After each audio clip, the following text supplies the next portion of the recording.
অসম STF এর জালে আরো দুই বাংলাদেশি জঙ্গি। এই মুহূর্তে ব্রেকিং, জালে আনসারুল্লাহ বাংলা টিমের আরো দুই জঙ্গি। আগে এবিটির 8 জঙ্গি গ্রেফতার হয়।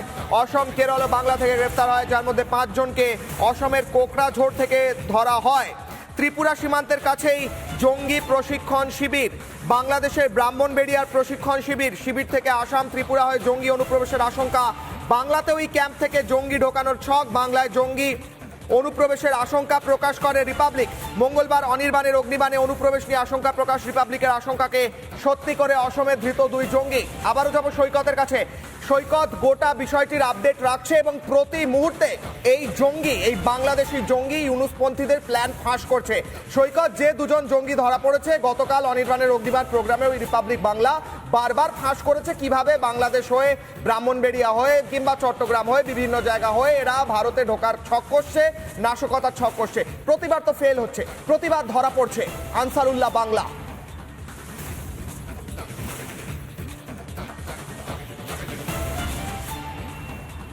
একদমই এই মুহূর্তে বলতে গেলে দেশের বা রাজ্যের গোয়েন্দাদের কাছে সব থেকে বড় মাথা ব্যথার কারণ, বিশেষ করে আমাদের ওয়েস্ট বেঙ্গল, ত্রিপুরা এবং আসামের গোয়েন্দাদের কাছে মাথা ব্যথার কারণ হচ্ছে এই এবিটি আনসার বাংলা টিম।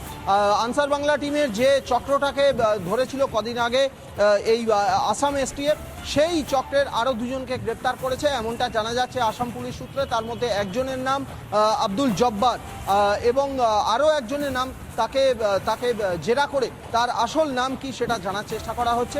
এবং মূলত এই এবিটির যে দুজন গ্রেপ্তার হয়েছে, সেই এবিটির দুজন যারা গ্রেপ্তার হয়েছে তারা কিন্তু এই যে এবিটি স্লিপার সেল যেটা তৈরিতে সবথেকে বড় ভূমিকা ছিল এই নূর আলম এবং মুজিবুর রহমান, সেই স্লিপার সেলকে সমস্ত ধরনের লজিস্টিক সাপোর্ট দিত এই নতুন যে দুজনকে গ্রেপ্তার করেছে এরা, এমনটাই আপাতত জানা যাচ্ছে।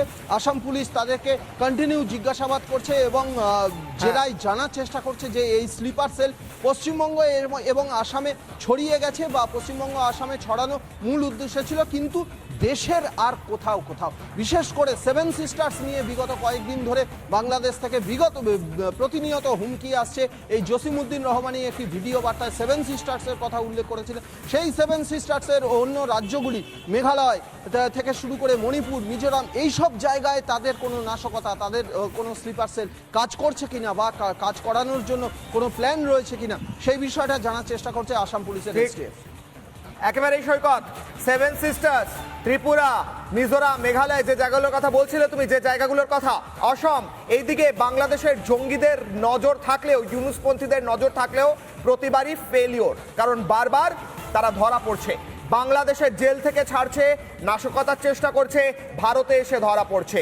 ছুঁচোর মতো, ইঁদুরের মতো, আরশোলার মতো ভারতে ধরা পড়ছে বাংলাদেশি জঙ্গিরা, বাংলাদেশের ইউনুসপন্থীরা, বাংলাদেশের কট্টরবাদীরা, মৌলবাদীরা, এবং আরও দুজনকে গ্রেফতার করা হয়েছে অসম থেকে।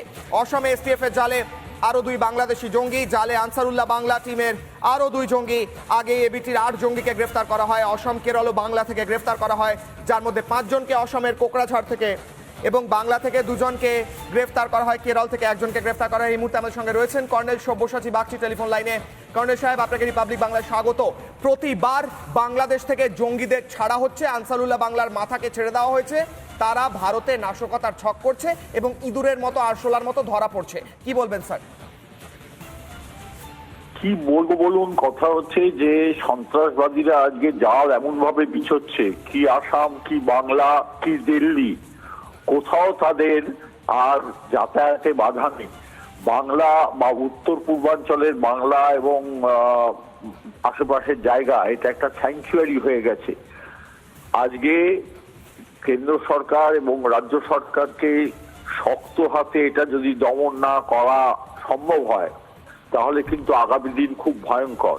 অর্থাৎ 71-এর মতো পরিবেশ নিশ্চয়ই এসে যাবে এবং 71 এলে আবার ওই রকম একটা 71-এর মতো লড়াই করে তবে বাংলাদেশকে সাহায্য করতে হবে।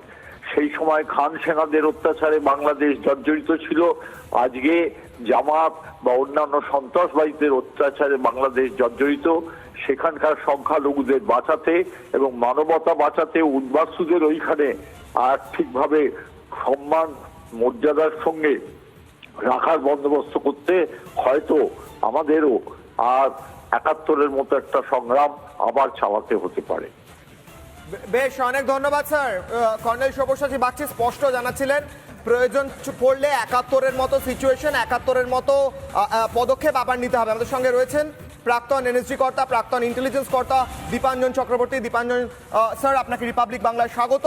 এই মুহূর্তে বাংলাদেশ থেকে এক এক করে জঙ্গিকে ছাড়া হচ্ছে, তারা ভারতে এসে কিংবা তাদের লোক এসে নাশকতা করার চেষ্টা করছে এবং ইঁদুরের মতো আরশোলার মতো ধরা পড়ছে, কিন্তু এটা তো চিন্তার বিষয়। দেখুন, আমাদের এজেন্সিতে বা স্পেশাল ফোর্সে আমরা সবসময় একটা কথা বলি, আমাদের রোজ সফল হতে হয়, রোজ। সন্ত্রাসবাদীদের একদিন সফল হতে হয়। সুতরাং বুঝতেই পারছেন যে আমাদের জন্য কতটা চাপে, because we are on the defensive. আমরা রিটালিয়েট করি অথবা আমাদের ইন্টেলিজেন্সের বেসিসে আমরা ওদের ধরছি, কিন্তু যদি একজনও যদি ধরা না পড়ে, সেই একজনটা ভয়ঙ্কর হয়ে যায়। এবং যেরকম ভাবে বাংলা থেকে ধরে নিয়ে যাচ্ছে, বাংলার কানেকশন পাওয়া যাচ্ছে, এটা আমি বলতে বাধ্য যে একসময় বাংলার নোবেল লরিয়েট প্রডিউস করত, অমর্ত্য সেন বলুন আর মাদার টেরেসা বলুন, অভিজিৎ বন্দ্যোপাধ্যায় বলুন, করেছে। বড় বড় সত্যজিৎ রায়, মৃণাল সেন তাদের প্রডিউস করেছে। এখন শুধু সন্ত্রাসবাদী প্রডিউস করছে বেঙ্গল। এবং সারা ভারতবর্ষে যেখানে যাকে ধরা হচ্ছে তার সঙ্গে বাংলার কানেকশন, অথবা সারা ভারতবর্ষ থেকে সন্ত্রাসবাদীরা এসে বাংলায় ঢুকছে, বিদেশ অন্যান্য রাজ্য থেকে পুলিশ এসে বাংলা থেকে ধরে নিয়ে যাচ্ছে। যেটা আমরা বারবার বলেছি, বাংলা আগ্নেয়গিরি হয়ে গেছে, সেটা এখন বোঝা যাচ্ছে, অগ্নুৎপাত শুরু হলো বলে। বেশ, অনেক ধন্যবাদ স্যার। দীপাঞ্জন চক্রবর্তী জানাচ্ছিলেন বাংলা একটি আগ্নেয়গিরিতে পরিণত হচ্ছে এবং দ্রুত প্রত্যেকের বিরুদ্ধে ব্যবস্থা না নিলে, সন্ত্রাসবাদের বিরুদ্ধে ব্যবস্থা না নিলে ভয়ঙ্কর পরিস্থিতি হতে চলেছে।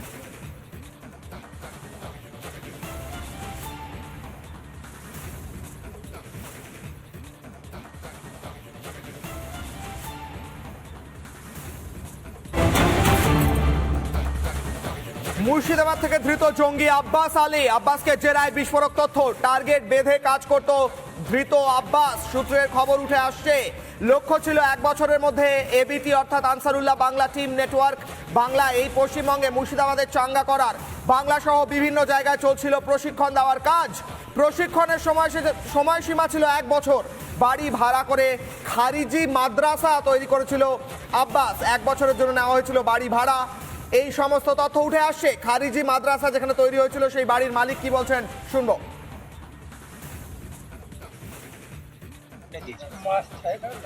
আচ্ছা, তারপরে কি ছিল আপনাদের কন্ট্যাক্টে, কি ছিল কন্ট্রাক্টর? ও তো বললো যে আমি ওই করবো, বাচ্চা ছেলে পেলে পড়াবো, তাই বলে নিয়েছে। আর ওই পড়তো, দিনে পড়তো, রাত্রি সন্ধ্যার সময় চলে যেত। ও যে আগে জেল খেটেছিল এসব জানতেন না? কখন জানতে পারলেন? পরে জানতে পারলেন? এরকম আমরা জানিও না, এখানকার কেউই জানে না, কেউই জানে না। জানলে ঘর দিই। কতজন ছাত্রছাত্রী পড়ে? প্রথম ভেকড়ান ছেলে ভর্তি হচ্ছিল, গোটা 30 হচ্ছিল। 25,000 টাকায় বাড়ি ভাড়া নিয়ে সেখানে খারিজি মাদ্রাসা তৈরি করা হয়। খারিজি মাদ্রাসার পড়ুয়াদের জন্য চাঁদা তুলতো আব্বাস, পড়ুয়াদের খাবার পোশাকের জন্য চাঁদা তুলতো, এমনকি প্রমাণ না রাখতে নিজের বাড়ি থেকে বিদ্যুৎ পৌঁছতো খারিজি মাদ্রাসায়। ভয়ঙ্কর তথ্য উঠে আসছে। এটি প্রতিবেদন পাঠিয়েছেন আমাদের প্রতিনিধি ইন্দ্রাশিস। কি প্রতিবেদন দেখব? মুর্শিদাবাদের হরিহরপাড়া থেকে ধৃত জঙ্গি আব্বাস আলীকে জিজ্ঞাসাবাদে ভয়ঙ্কর তথ্য পেয়েছে গোয়েন্দারা। গোয়েন্দা সূত্রে জানতে পারা গিয়েছে, টার্গেট ফিক্সড করে কাজ করতো এই আব্বাস আলী। 1 বছরের টার্গেট বেঁধে দেওয়া হয়েছিল এই এবিটি নেটওয়ার্কটাকে গোটা রাজ্যে, গোটা জেলার বিভিন্ন জায়গাতে ছড়িয়ে দেওয়ার জন্য টার্গেট ফিক্সড করা হয়েছিল। সেই টার্গেটের সময়সীমা ছিল 1 বছর। 1 বছরের জন্য মুর্শিদাবাদের হরিহরপাড়াতে একটি বাড়ি ভাড়া নিয়েছিল এই আব্বাস আলী। বছরে 25,000 টাকা ভাড়া দেবে, এমনটাই কিন্তু রফা হয়েছিল আব্বাস আলীর সঙ্গে সেই বাড়ির মালিকের। আব্বাস আলী নিজেকে বাঁচাতে গোটা গ্রামের কাছে সে কিন্তু একেবারে সরল সাদাসিধেভাবে ঘুরে বেড়াতো, যাতে কেউ তার এই জঙ্গি প্রশিক্ষণ দেওয়ার কথা, জঙ্গি কার্যকলাপের কথা কোনোভাবেই ঘুণাক্ষরেও টের না পায়। শুধু তাই নয়, এই যারা খারিজি মাদ্রাসাতে যারা আসতো সেই সমস্ত যুবকদেরকে পোশাক এনে দেওয়া, খাবার এনে দেওয়া, সেই সমস্ত কিছু কিন্তু সে করতো চাঁদা তুলে গ্রামবাসীদের কাছে সে বলতো যে তাদেরকে পোশাক কিনে দিতে হবে, তাদেরকে খাবার এনে দিতে হবে। খারিজি মাদ্রাসাতে বিদ্যুৎ সংযোগ আনার জন্য যে বিদ্যুতের প্রয়োজন সেই বিদ্যুৎ সে নিজের বাড়ি থেকে কিন্তু সে নিয়ে আসতো। জেরাই আব্বাস আলী স্বীকার করেছে যাতে কোনোভাবে বিদ্যুতের বিলের কোনো রকম প্রমাণ না থাকে, সেই কারণেই নিজের বাড়ি থেকে লাইন করে কিন্তু এই বিদ্যুৎ সংযোগ নিয়ে আসা হয়েছিল খারিজি মাদ্রাসাতেই। স্বাভাবিকভাবে এত বড় একটা কর্মকাণ্ড দীর্ঘদিন থেকে সেখানে চলছিল, যা কিন্তু ঘুণাক্ষরও টের পাননি সেখানকার গ্রামবাসীরা। আজ আব্বাস আলী কীর্তি প্রকাশ্যে আসার পর হতবাক হরিহরপাড়ার বাসিন্দারা, বহরান এই আজমতপুরের বাসিন্দারা। সব মিলিয়ে আব্বাস আলীকে জিজ্ঞাসাবাদ, পাশাপাশি আব্বাস আলীর আরও এক সঙ্গী মনিরুল শেখ, তাকে জিজ্ঞাসাবাদে আর কি তথ্য উঠে আসে সেদিকে সকলের নজর রয়েছে। মুর্শিদাবাদ থেকে ক্যামেরায় অপূর্ব চৌধুরীর সঙ্গে ইন্দ্রাশিস বাগচি, রিপাবলিক বাংলা। ভয়ঙ্কর তথ্য উঠে আসছে, বাড়ি ভাড়া নিয়ে খারিজি মাদ্রাসা তৈরি করে তার মধ্যে শিশুদের পর্যন্ত ব্রেন ওয়াশ করা হতো, তাদের হাতে অস্ত্র তুলে দেওয়ার প্রশিক্ষণ দেওয়া হতো এবং টার্গেট ছিল 1 বছরের। আমাদের সঙ্গে রয়েছেন প্রাক্তন পুলিশ কর্তা অরিন্দম আচার্য। অরিন্দম বাবু, রিপাবলিক বাংলায় স্বাগত। ছোট ছোট বাচ্চাদের, শিশুদের, কিশোরদের খারিজি মাদ্রাসা তৈরি করে এরা তাদের ব্রেন ওয়াশ করে তাদের হাতে অস্ত্র তুলে দিচ্ছে বাংলাদেশ থেকে এসে, আর আমরা এখানে চুপ করে বসে বসে দেখবো। একজন অ্যারেস্ট হয়েছে, এরকম তো আরো অনেক থাকতে পারে। একদম সত্যি কথা বলছি যে আজকে দেখুন, বহুদিন আগের কথা আমার মনে আছে। Mister Buddhadeb Bhattacharya didn't chief minister of West Bengal এই মাদ্রাসা নিয়ে কিন্তু একটা বিস্ফোরক তথ্য দিয়েছিল। পরবর্তীকালে যদি উনি সুইচ ওভার করে, কিন্তু দেখুন অনেক মাদ্রাসাতে ভালো ভালো শিক্ষণীয় আছে, কিন্তু এই যে কিছুদিন আগে ক্যানিং থেকে যে ধরা পড়লো, এবং আপনারা জানেন যে ক্যানিং থেকে ধরা পড়লো মানে কি, এটা সম্পূর্ণ ক্রেডিট প্রথম কিন্তু কাশ্মীরকে দিতে হবে।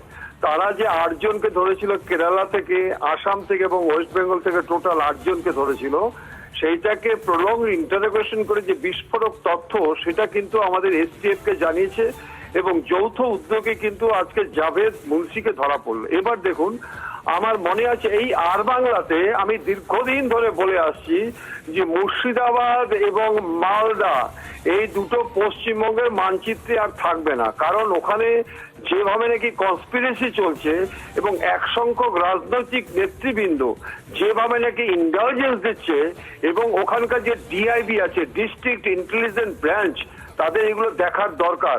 তাদের আদৌ কি সেই ইনফ্রাস্ট্রাকচারটা রয়েছে? মাদ্রাসাতে যদি আজকে অবৈধ ধরনের কাজ হয়, সেটা দেখার তো দায়িত্ব কারা?